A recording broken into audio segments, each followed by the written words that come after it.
یہ بہلول بھی اسی قبیلے کا فرد تھا، دجلہ کے کنارے مٹی کے گھروندے پاؤں پہ بناتا ہے اور انہیں مسمار کر دیتا ہے۔ وہ کبھی آپ نے دیکھا ہوگا کہ بچے ریت میں اپنا پاؤں رکھ کر کے اوپر سے ریت تھپک لیتے ہیں اور پھر پاؤں ہولے سے نکال لیتے ہیں، بچ جائے تو بڑے خوش ہوتے ہیں، اور جب کھیل ختم ہو جاتے تو اسے گرا دیتے ہیں اپنے ہاتھوں سے۔ بہلول بھی اسی شغل میں لگا ہوا ہے۔ بہلول یہ کام کر رہا ہے، گروندے بناتا ہے گراتا ہے، گروندے بناتا ہے گراتا ہے۔ بادشاہ گزرا، پوچھا بہلول کیا کر رہے ہو؟ ہنس کے کہا جنت کے مکان بنا رہا ہوں۔ کہا بیچتے ہو؟ ہاں بیچتا ہوں۔ کتنے کا؟ 10 روپے کا، سیل لگائی ہوئی ہے۔ بادشاہ مسکرا کے گزر گیا، دیوانہ ہے، مجنوں ہے، اپنی موج میں لگا ہے۔ پیچھے سے ملکہ زبیدہ بھی آ رہی تھی، اس نے بھی دیکھا، کہا بہلول کیا کر رہے ہو؟ کہا جنت کے مکان بنا رہا ہوں۔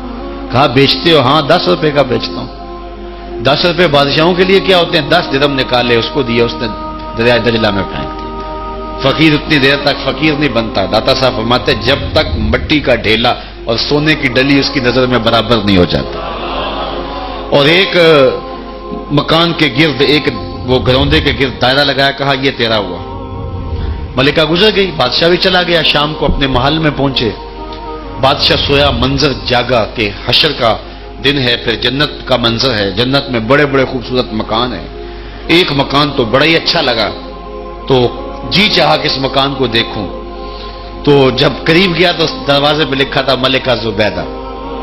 شوق سے آگے بڑھا تو دربان نے روک دیا، کہا یہ ملکہ کا ہے؟ کہا وہ میری ہی ملکہ ہے۔ کہا دنیا کے ضابطے اور ہیں، آخرت کے ضابطے اور ہیں۔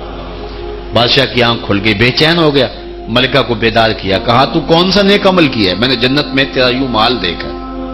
ملکہ کہنے لگی وہی معمول کی نمازیں، وہی سب کچھ، کوئی نیا کام تو میں نے کیا نہیں۔ ہاں یاد آیا، کل گزر رہی تھی، دجلہ کا کنارہ تھا، وہ جسے لوگ مجذوب کہتے ہیں، وہ جو دیوانہ کہلاتا ہے، وہ بہلول، وہ جنت کے محل کہتا تھا، وہ بنا رہا تھا۔ میں نے کہا چلو کوئی بات نہیں، فقیر ہے، 10 روپے کیا ہوتے ہیں؟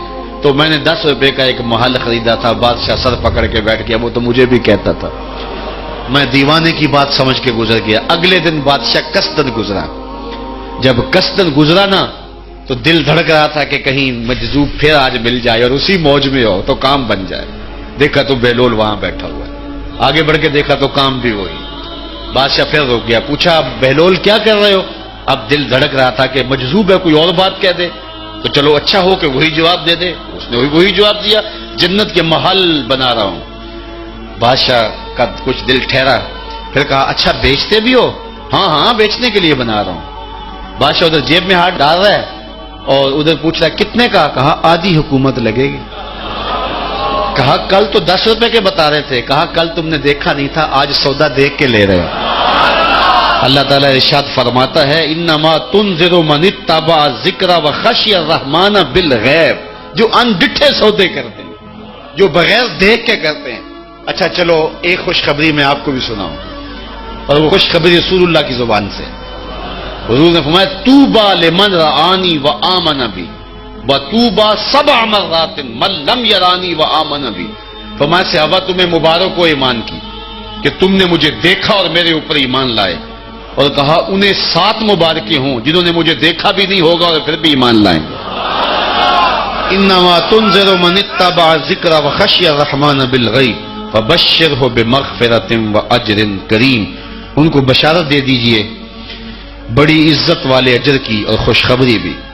تو جس اجر کو میرا رب بھی کریم کہہ رہا ہے وہ اجر کیسا ہوگا؟ تو یہاں تو لہجہ دم توڑتا ہے اور الفاظ ساتھ نہیں دیتے کہ اجر کریم کی کیا تعریف کریں جس اجر کو میرے رب نے بھی کریم کی صفت سے موصوف کر دیا ہے۔